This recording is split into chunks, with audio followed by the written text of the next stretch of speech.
की। ऐसे केजरीवाल नहीं सुनने वाला, जोश होना चाहिए। भारत माता की, हर जोर जुल्म की टक्कर पर, हर जोर जुल्म की टक्कर पर। आदरणीय प्रदेश अध्यक्ष जी, हम सब पार्षदगण, हम यहाँ पंडित दीनदयाल उपाध्याय जी के मूर्ति के पास बैठकर आंदोलन कर रहे हैं।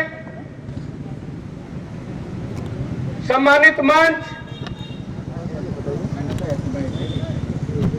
हम लगभग 28 पार्षद 13 दिन तक लगातार केजरीवाल के बाहर बैठे रहे। और केजरीवाल के बाहर जो बैठे थे, हम कोई भीख मांगने के लिए नहीं गए थे, अपना हक लेने के लिए गए थे। 13,000 करोड़ जारी करो, 13,000 करोड़ जारी करो, अध्यक्ष जी संघर्ष करो। हम तुम्हारे साथ हैं, अध्यक्ष जी संघर्ष करो, अध्यक्ष जी संघर्ष करो।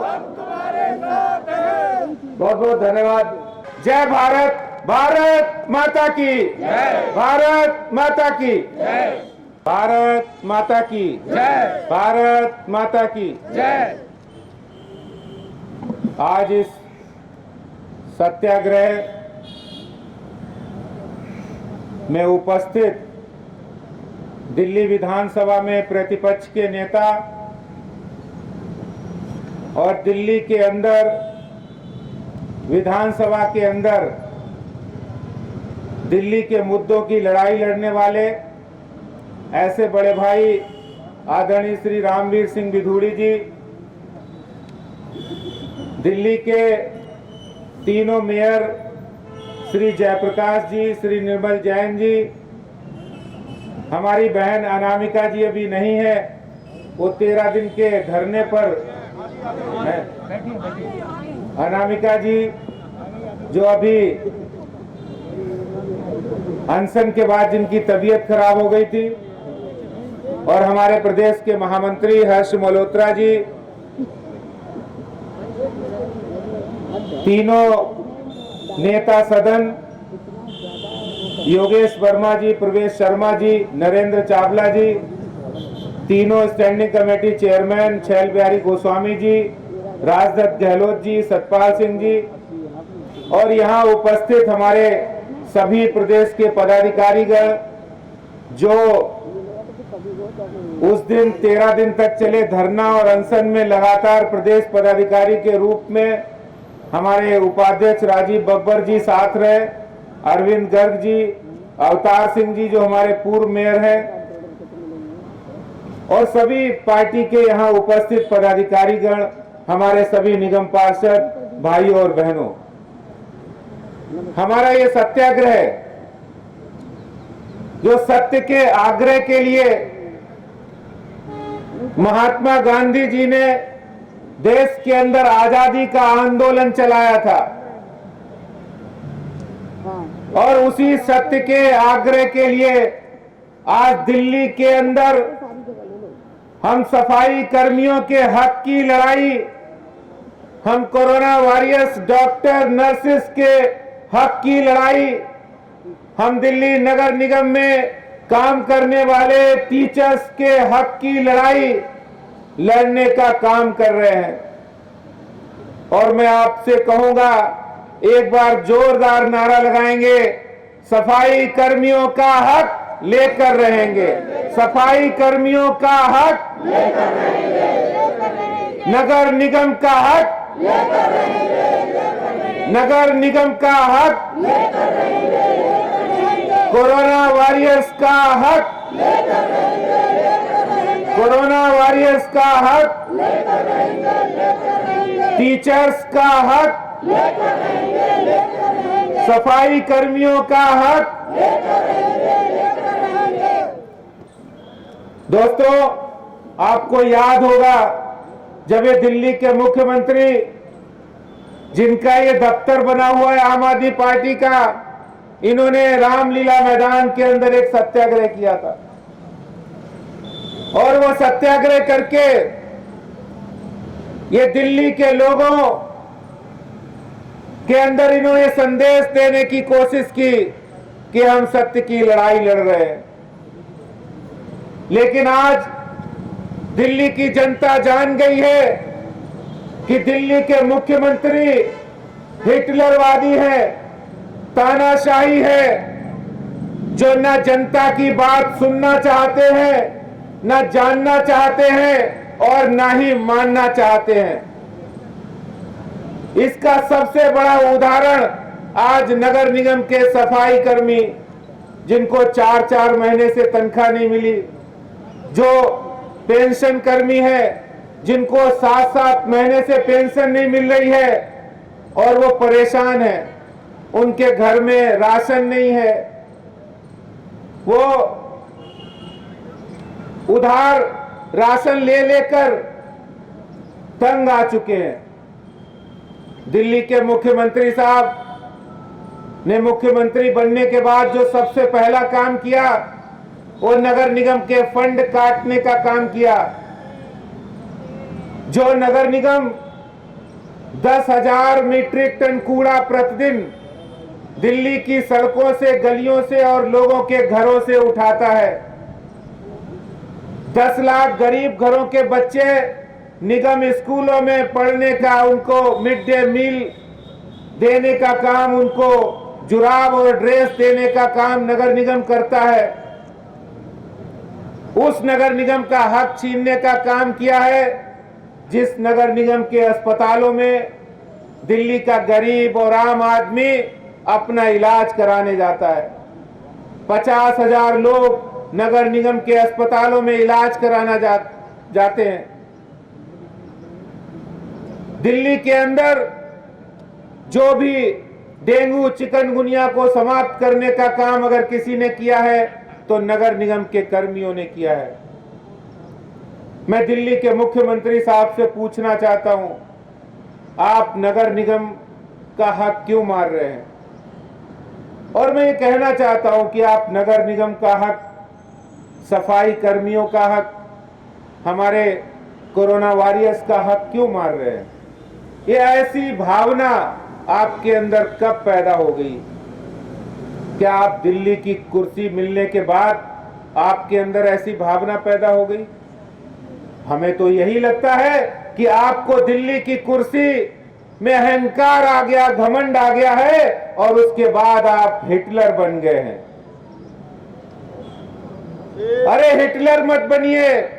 आपका हिटलरवादी रवैया अब महसूस होने लगा है, क्योंकि पहले बहुत सारे लोग जो आपके दल में हुआ करते थे, जिन्होंने आपकी मुखालफत की थी, उनको आपने बाहर का रास्ता दिखा दिया था।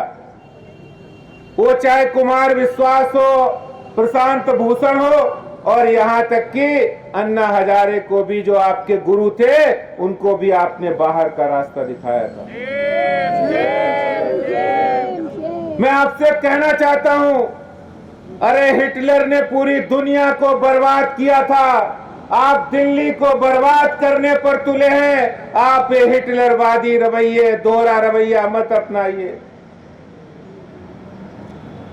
मुझे विश्वास तब होता है जब हिटलर की एक प्रिंसिपल था कि वो कहता था कि एक झूठ को 1000 बार बोलोगे तो सच साबित हो जाएगा। मैं दिल्ली के मुख्यमंत्री केजरीवाल साहब से कहना चाहता हूं, आप 1000 बार नहीं, 1,00,000 बार भी अगर झूठ बोलेंगे तो वो झूठ ही रहेगा, वो सच नहीं हो सकता है। ये दिल्ली की जनता जानती है। अरे आपकी कुर्सी के पीछे वो तिरंगा झंडा जो दिखाई पड़ता है हर प्रेस कॉन्फ्रेंस में, आप बड़े मासूम नजर आते हैं। आपके पीछे क्या चेहरा है वो आप ही जानते होंगे, दिल्ली की जनता सब देख रही है। उसके पीछे एक तस्वीर लगी है, महात्मा गांधी की तस्वीर, जिन्होंने सत्याग्रह किया था। आप दिल्ली को महात्मा गांधी की तस्वीर लगाकर हिटलर के रास्ते पर ले जाना चाहते हैं। और कहते हैं विधानसभा में बड़ी बेशर्मी के साथ बयां कर रहे थे कि हमसे लोग कह रहे हैं कि क्या 13,000 करोड़ एमसीडी का निकलता है, और अगर निकलता है तो भी मत देना इनको, अगर निकलता है तो भी मत देना। अरे केजरीवाल साहब, ये कौन है? ये कौन कह रहा है कि मत देना? अरे ये कोई नहीं कह रहा है, ये आप कह रहे हो, आपकी बेईमान नियत कह रही है, और आपकी हक छीनने की जो आदत है वो कह रही है। और मैं केजरीवाल साहब से कहना चाहता हूं,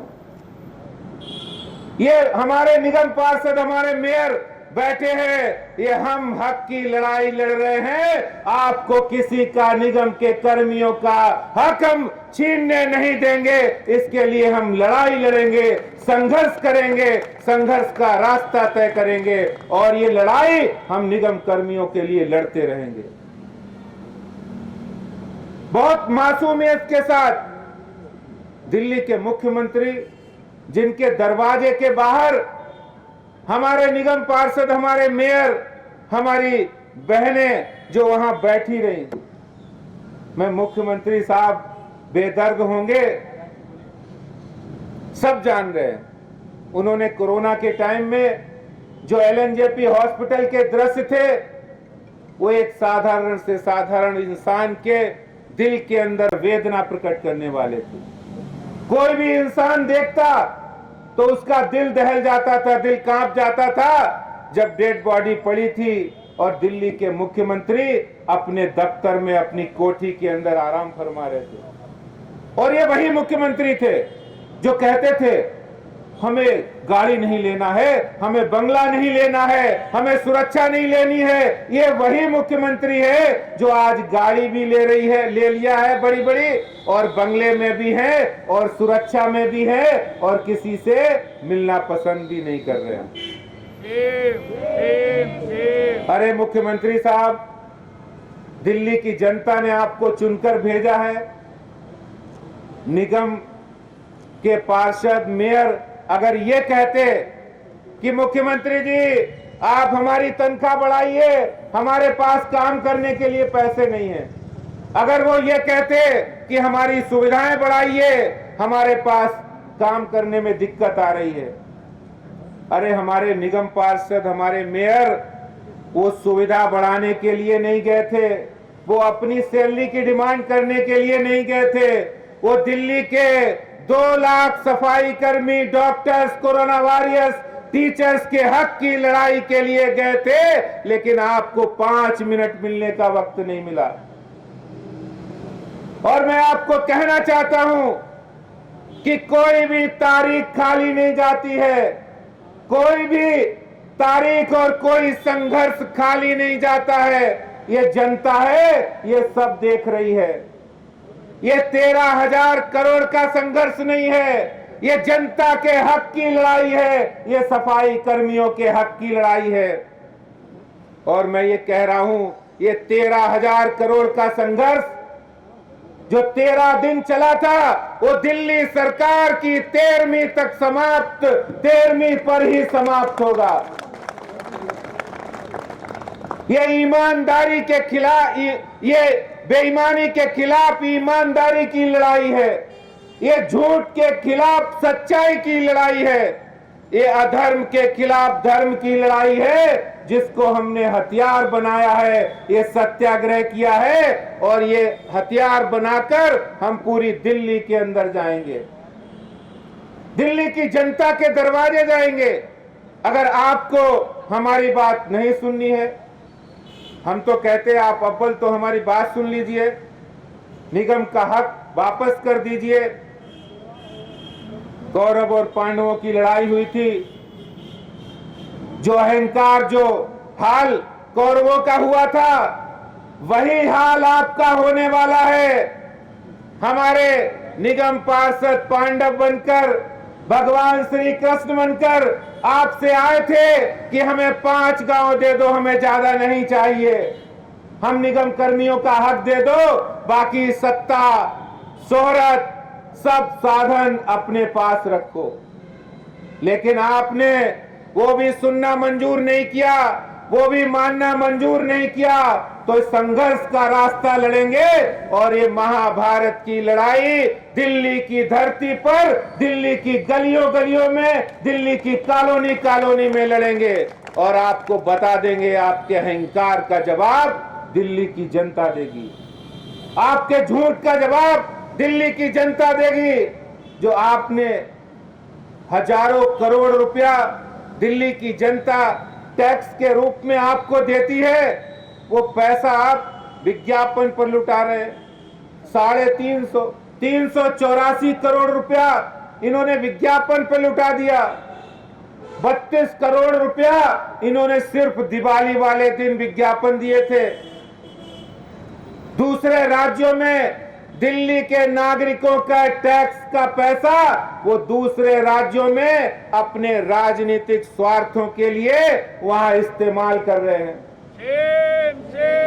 जल बोर्ड का 25,800 करोड़ रुपया जो आपने लोन दिया था, जिसको बजट में दिखाया नहीं है, उस पैसे का गलत इस्तेमाल अपने राजनीतिक स्वार्थ के लिए दूसरे राज्यों में अपनी आम आदमी पार्टी को बढ़ाने के लिए कर रहे हैं। क्या दिल्ली की जनता ने आपको इसलिए चुना था कि दिल्ली की जनता अपना टैक्स देगी आपको? वो टैक्स देगी सड़क बनाने के लिए, वो टैक्स देगी अपनी गली कॉलोनी की गली बनाने के लिए, वो टैक्स देगी हमारे एरिया का पार्क साफ सुथरा अच्छा रहे उसके लिए, वो टैक्स देगी कि कम्युनिटी सर्विसेज अच्छी हो जाए। वो टैक्स इसलिए देती है कि दिल्ली में स्वास्थ्य व्यवस्थाएं अच्छी हो, और वो सारी व्यवस्थाएं आज आप नहीं देख रहे, न पानी की, न बिजली की, न कम्युनिटी सर्विस, न रोड, न गली। और आप सिर्फ लगे हुए हैं, कभी उत्तर प्रदेश जा रहे हैं, कभी उत्तराखंड जा रहे हैं, कभी पंजाब जा रहे हैं। और पंजाब का तो हाल ये है कि पंजाब के आम आदमी पार्टी के विधायकों के दबाव में आपने 2 दिन विधानसभा का सत्र बुला लिया, करोड़ों रुपया खर्च कर दिया, और वहां काम क्या हुआ?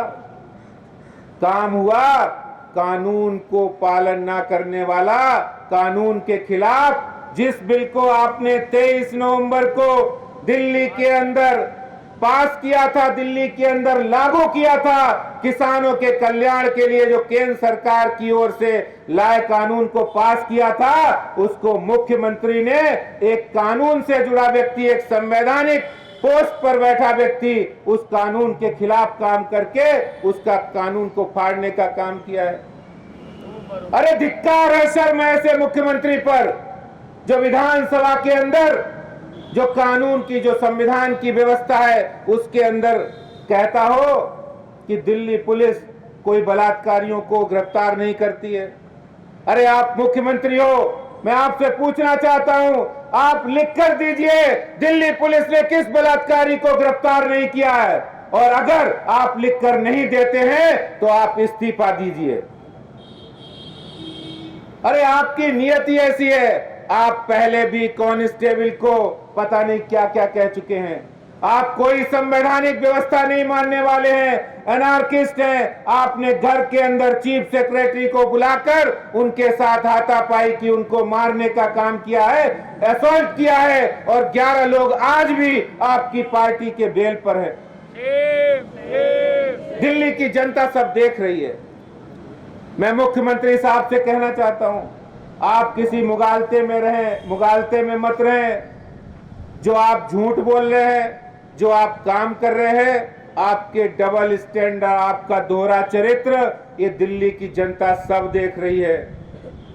और मैं कहना चाहता हूं, हमारा ये संघर्ष जारी रहेगा और आने वाले समय के अंदर हम इसको घर घर ले जाएंगे, कॉलोनी के अंदर ले जाएंगे और जनता की आवाज बनकर हमारा एक एक निगम पार्षद, हमारा एक एक कार्यकर्ता आपके 100-100 कार्यकर्ताओं पर, हजार-हजार कार्यकर्ताओं पर भारी पड़ेगा, एक एक विधायक पर भारी पड़ेगा। अध्यक्ष जी संघर्ष करो, हम तुम्हारे साथ हैं। अध्यक्ष जी संघर्ष करो, हम तुम्हारे साथ हैं।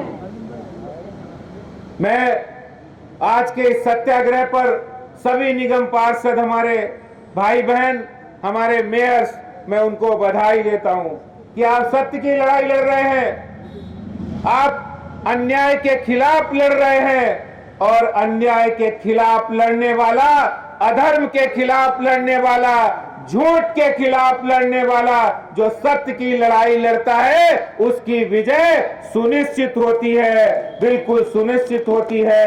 बहुत बहुत धन्यवाद। जय हिंद, जय भारत, भारत माता की जय, भारत माता की जय। 13,000 करोड़ जारी करो, जारी करो, जारी करो।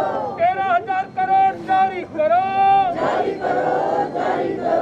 अध्यक्ष जी संघर्ष करो, हम तुम्हारे साथ हैं। अध्यक्ष जी संघर्ष करो, अध्यक्ष जी संघर्ष करो, हम तुम्हारे साथ हैं। बहुत बहुत धन्यवाद।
Download Tarang online radio app from Google Play Store.